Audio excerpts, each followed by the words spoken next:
Hi guys, this is Connie, back for some more Connie Reads The Dogs of Winter. We are on Chapter 5, The City. The next morning he said, "Get your coat and hat. We're going." "Going where?" I asked. "Why are you taking me to my mother?" I picked at the dried blood on my ear.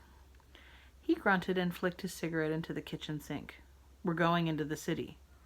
"But my mother." He raised his hand. I jumped back, knocking over a chair. "Enough about your mother," he said. "Just get your coat and let's go." I followed him to the train station, one step, then two steps behind. Women stood in the bread lines, bundled in coats and scarves and shawls. My eyes searched hungrily for the red coat. She would see me stumbling behind this bad, bad man. She would run to me, sweep me away. I would show her the missing button. She would hug me to her. "My good Mishka, my brave boy." We would not let him through our door ever again. A hand grabbed the back of my neck. "Keep up, boy," he growled.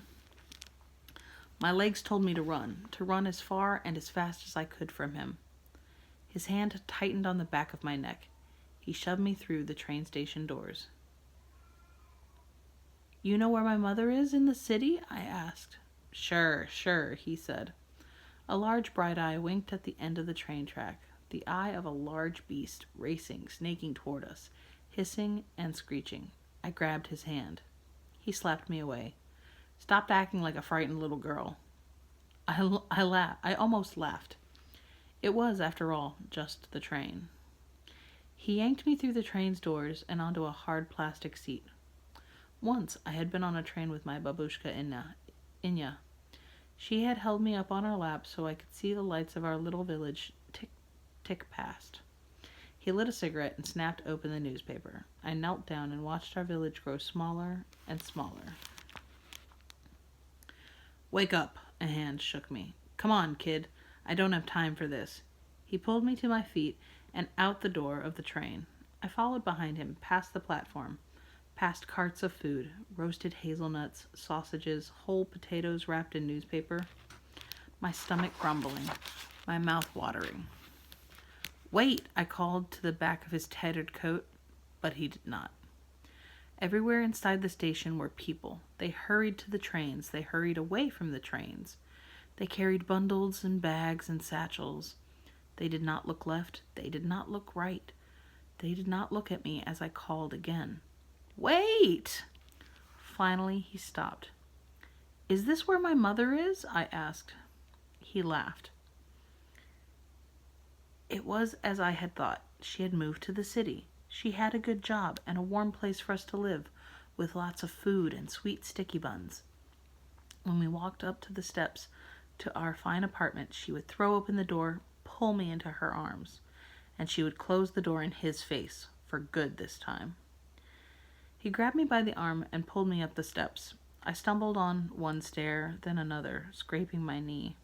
I didn't care. I would soon be with my mother, and all would be as it should be.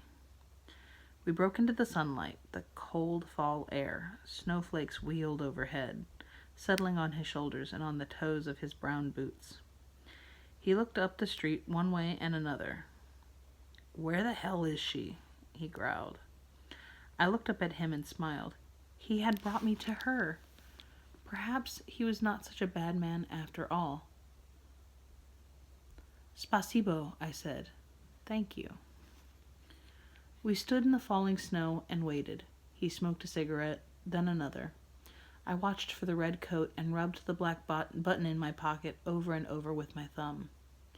A very dirty boy with no coat or hat or shoes walked over to us.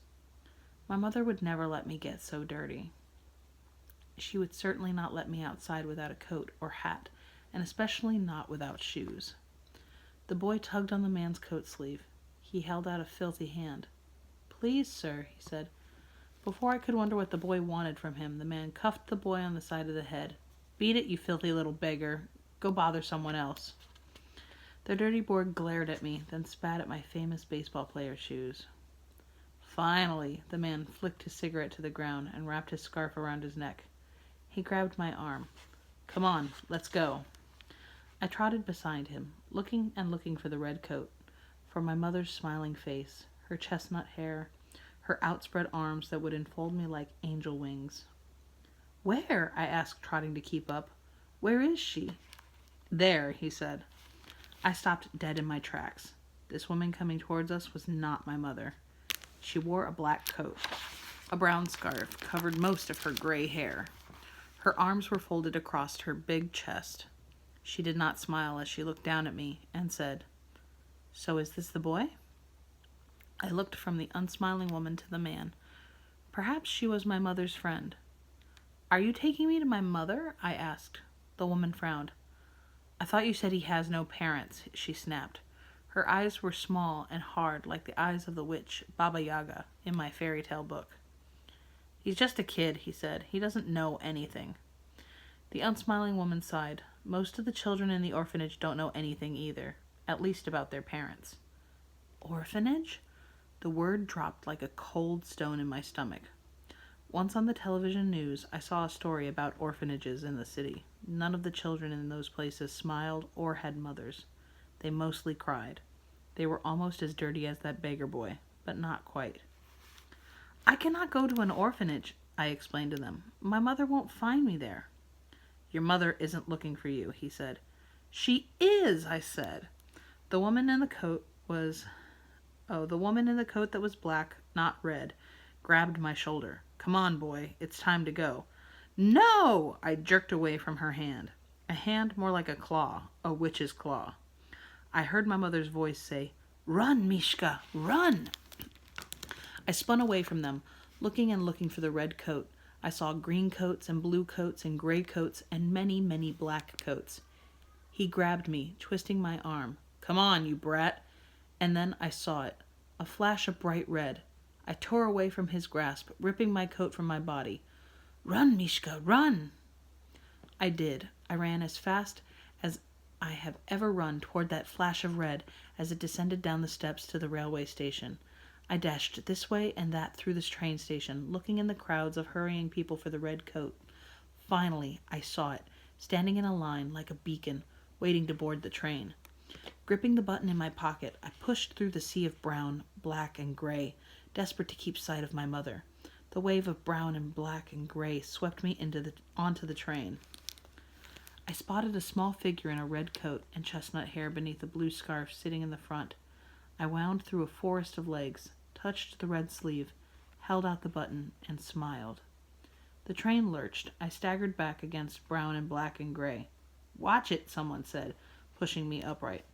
I looked at the face of the woman in the blue scarf. Her hair was black, not chestnut. She did not smile. The coat was not even red. She was not my mother. And that's the end of chapter 5. Be careful with that and enjoy, please and thank you, and I will see you for the next installment. Bye.